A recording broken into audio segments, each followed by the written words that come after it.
to Castle Rising. My name is Ian Pycroft and I am the owner and founder of Black Knight Historical. Something happening every half an hour. I think I've been organising events at Castle Rising since probably about 2010. We've performed at hundreds of historical venues and private locations across the country over the last 21 years. Soldiers Through the Ages at Castle Rising. This is currently presented twice a year on the end May and end August bank holiday weekends, now over 3 days. It brings together 100 to 200 high quality reenactors.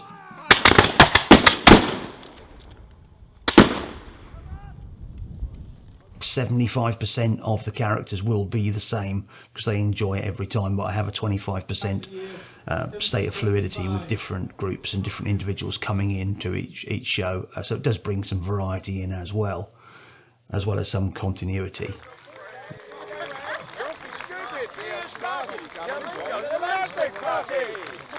And I'm indebted to those persons who do come to that event for making such a fantastic show. We usually have a timeline of about 2,000 years of history and start the show with Queen Boudica of the local Aquitaine or Iceni tribe, and that's usually played by Molly Housego, who is an excellent costumier and historical presenter, researcher, and is my 2IC, I suppose, because I need somebody else to help me with all the stuff that goes on with organising, managing and performing at these events. So big nod to Molly for her help in making Black Knight actually happen. The performers camp on site in period tents. They cook their food over open fires in an authentic manner using period recipes. What is this? This is funges. So funges just is mushrooms. Mushrooms are not considered to be a vegetable because you hunt them, you don't grow them. My team of reenactors are from all walks of life. We have museum curators, high-level executives within English heritage as part of the team, teachers, and for many of them, I have absolutely no idea what they do in the real world. I'm quite happy with what they do in mine, but I don't need to know that. All I know is that they come along and they perform and they put on an excellent show with historical accuracy, with entertainment, with fun. We create timetables of activities for visitors to enjoy, so they have some idea of what they want to see in the arena. And they can enjoy exploring all the living history encampments and talking to the various costume characters they will meet on their journey around the site. In the arena we will have presentations, historical presentations, and also activities for children. So what are you doing? Luciting. So it's the process of taking wool into cord, which then can be used to hang stuff off the belt. We have a number of historical crafts being demonstrated. You'll see we have a stonemason, we have a panel painter, an embroiderer doing medieval embroidery. We even have, on occasion, medieval sausage making. The sausage meat is just minced, roughly minced pork with breadcrumbs and herbs and spices. And they would inject that into the wound to try and stop the bleeding, or use alum powder. Alum powder was a good astringent. Soldiers who fight, soldiers who get injured will need to be patched up, and you can find out fascinating stories of historical surgery and medical techniques served the military right through from Roman times onward. We have Vikings and Anglo-Saxons from groups such as WUFFA and from NIDHOG, both East Anglian groups of enthusiasts who portray this period.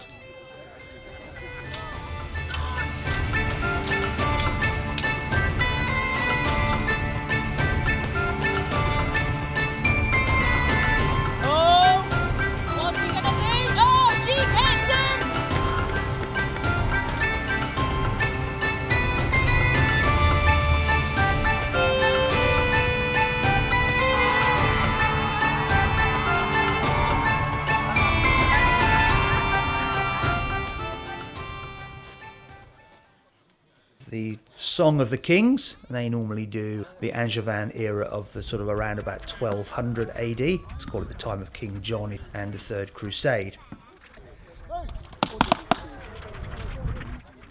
I can see archers here from the Free Company of Aquitaine in their military vestments, military garb, with the Red Cross of St George sewn over their heart, which was a royal edict for all the soldiers who fought during this time, both under King Edward III and later under Henry V. I'm going to get it here. I'm going to lift and try and drive it into his chest. I'm always delighted to see the Exiles come to Castle Rising. The Exiles are a group of HEMA practitioners, historical European martial arts. They come to this event and they support it admirably every year with some wonderful displays of knightly and civilian combat, usually based on the manuscripts of the Italian Fiore, who was a fencing master active in the very early 15th century. Now, although I have costume, armour and equipment in my stores here covering about 10,000 years of history from Stone Age right through to 1950s, the period of history that really talks to me the most is the Wars of the Roses period, the second half of the 15th century, which is where I really enjoy doing living history and presentations myself. I suppose one of the reasons I like the Wars of the Roses so much is the style of the period, both of armour and civilian dress, music, architecture.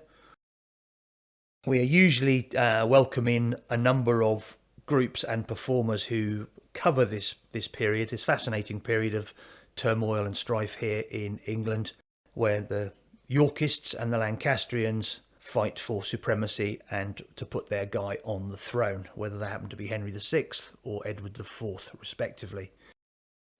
We've got the longbow and the musket on battlefields side by side. We've got the introduction of cannon. There's something about the style of this era that just talks to me over 500 years ago. All right, disarrange, we'll rock up the camp. And there we are, he's now charged. Now, if you can imagine that next to him there's another fellow right up to him, and another one, another one, another one. Lincoln's Landsknechts, so named because not only the founder of the group happens to live in Lincolnshire, but the Earl of Lincoln de la Pole used Landsknecht mercenaries in the late 15th century. So from the Wars of the Roses period onwards, and certainly into the 16th century, we have Landsknechts fighting in this country when the Tudor army put the Scots to flight at the Battle of Flodden. It's mostly formed from Germans, so they are a German group originally, although there are many people from other countries join them along the way. But they are formed in a direct response to the Swiss, the threat of the Swiss Reichsläufer. The Landsknechts are probably the most gaily attired and colourful of all the soldiers. Why are you dressed like this? Because we can! Because they can. They are flamboyant and have a wonderful array of weaponry. Landless knights, as they were called, they served with distinction in the Swiss Burgundian Wars, later fought not just here, but they were mercenaries. Don't much care about your king or your politics or your religion. We'll fight if you pay us. And they've saved your town from the horrible bad guys. Where do they go? Well, sometimes they just say, oh, we like it here, we're going to stay.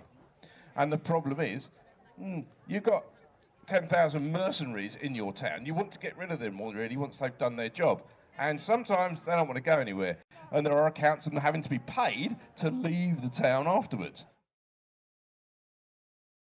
If we go back 250 years, we are now coming to the anniversary of the Boston Tea Party and the beginnings of the American War of Independence, Revolution, when the Brits are actually kicked out of the 13 colonies and ends up with the Declaration of Independence. And I have a variety of groups and individuals coming to represent that period. And also from both sides of the conflict as well. So we get some of the 1st Pennsylvania Regiment, for example, coming along to show the American side of that conflict. I can never remember all the individual groups of the regiments who come, but the 47th Regiment of Foot, the 33rd, the 17th, the 23rd. Skirmish, fire, heads. 1st Battalion 95th Rifles, the Green Jackets, made famous by the TV series Sharp. You'll see them here demonstrating their Baker rifles, introduced in 1798 and in service till 1838. The Baker rifle, accurate to certainly 300 yards. Stories of being accurate to 4, even 500 yards. There was no particular position. The rifleman he could stand, he could kneel, he could lie down, he could use his hat as a rest, which he sometimes did, which Rifleman Pearson's demonstrating here. The position the sergeant's demonstrating here is known as the supine position, or the Plunkett position. This was a firing position that was used by Rifleman Plunkett, a famous rifleman.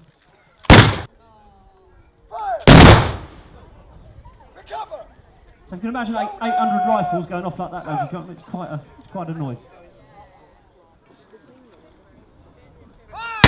As a contrast to the rifles in their green jackets, we usually have representations of the British Redcoat, the 9th East Norfolk Regiment and the East Norfolk Militia, 47th Regiment of Foot, Redcoats and Revolutionaries,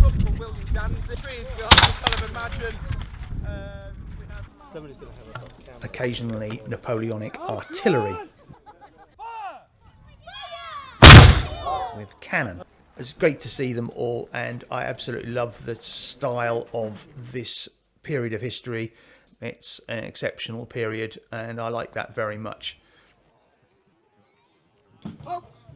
Alongside the redcoats of the Napoleonic era, sometimes we have representations of Nelson's navy as well.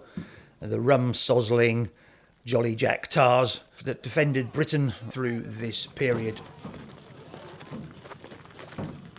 You may notice at Castle Rising we have not just foreign powers, but also closer to home. We might have some Luddites, some levellers, we might have pirates or smugglers.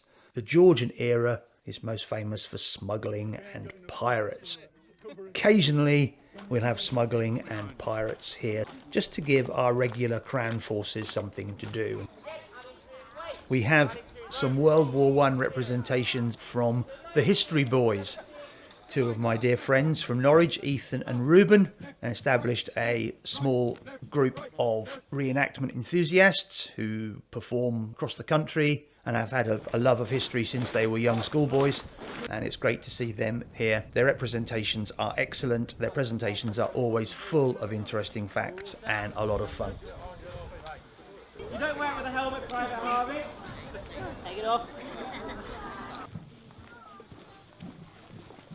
So this year happens to be the 80th anniversary of D-Day, and we are privileged to have members of the Suffolk Regiment coming along to Soldiers Through the Ages, as well as other World War II reenactors on occasions who portray that period and portray it very well. Not just the campaign in Normandy and in Western Europe, but also other fronts such as the African campaigns or Burma. Well, I would be fighting in the jungles of Burma.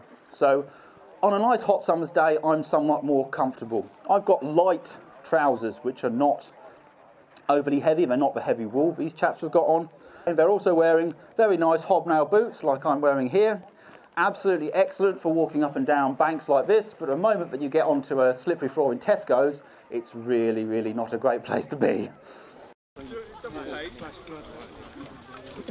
All our performers wear accurate reconstructions of period clothes made in the same manner as they would have been hundreds of years ago.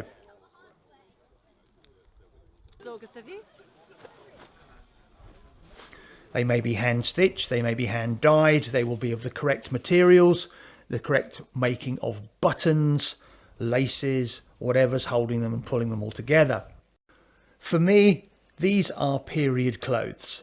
Costume is pantomime, it's theatre, where maybe quick changes are required, the fabrics will be wrong, the styling will be wrong, you'll see you won't probably see the Velcro down the back if you're doing it for a film or whatever. And this is costume, whereas what my performers are wearing here are historical clothes. For me, it's an important distinction. Getting those little details right is an important part of what we try and do here at Black Knight.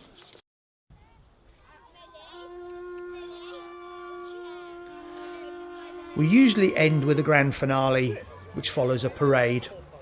The parade around a moat has become quite a feature of the event, with all the performers in chronological order.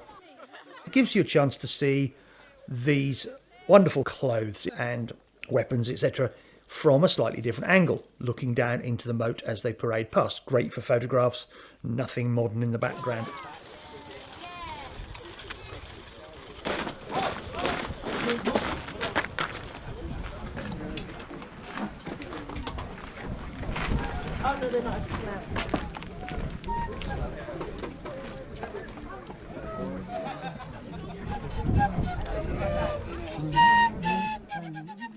Then when they leave the moat, they all enter the arena in the chronological order.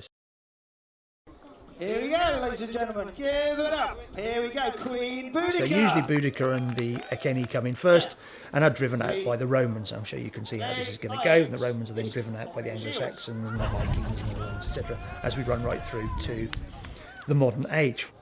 For me, what makes the event appealing and it makes it entertaining for both performers and spectators alike is the ad hoc humour that we introduce.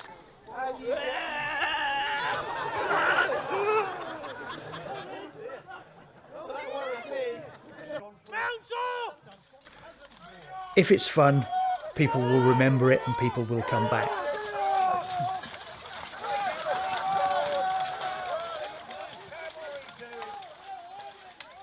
They are German mercenary knights and they're going for their towels and deck chairs.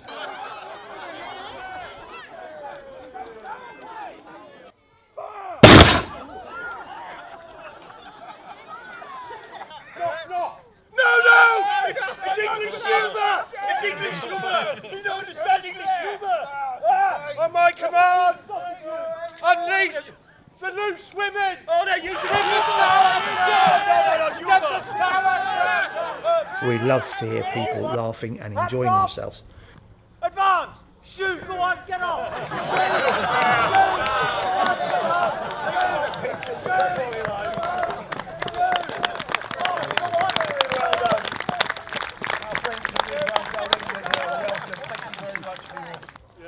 Still not scared!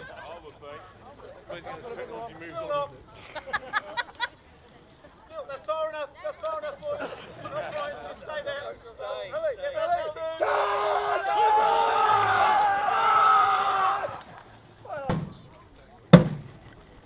Paul! Paul! Sir! Do you see your father there? No, it's my grandfather! Oh! Grandad! We love you! Grandad! We do!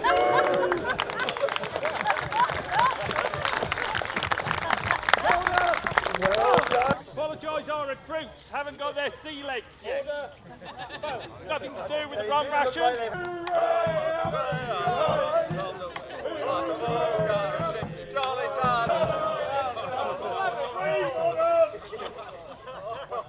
We're knocked out by the rum-sozzled breath of the Navy. Looks like our last soldiers to 1st Battalion 95th Rifles.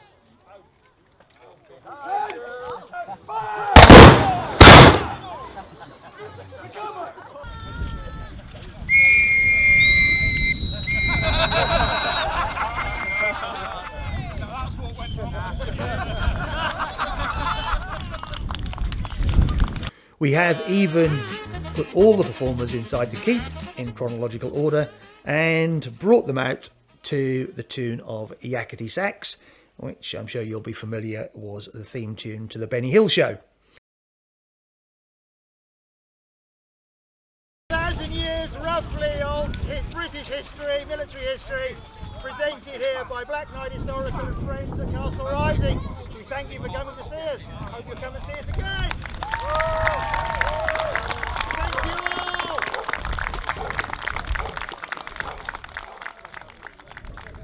With regards to all of the eras that we are portraying, we'll always have a selection of these groups at any one event.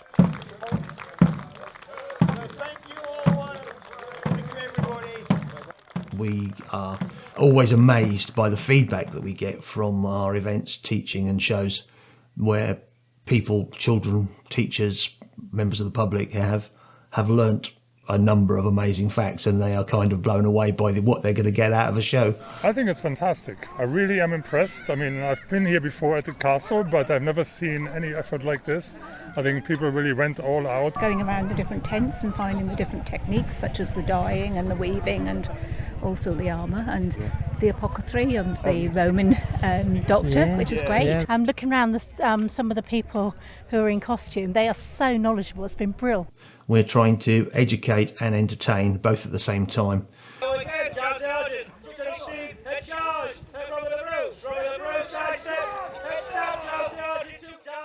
We don't take ourselves too seriously.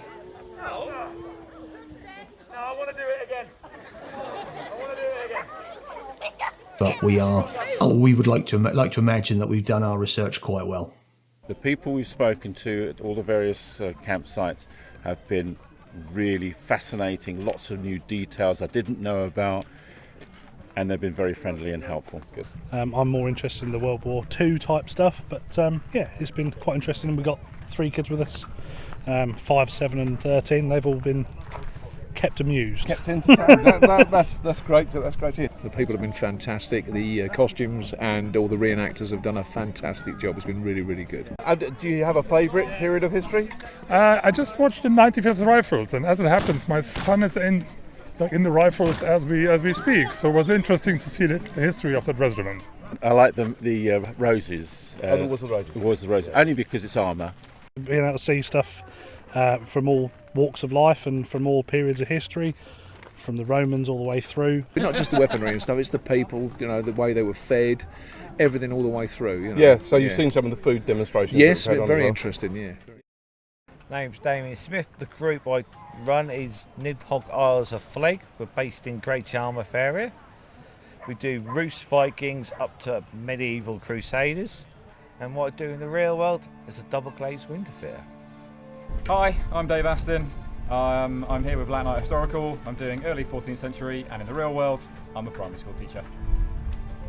Hey, my name's Jason. I represent the Exiles Cheltenham, part of a wider community of Exiles groups across the country.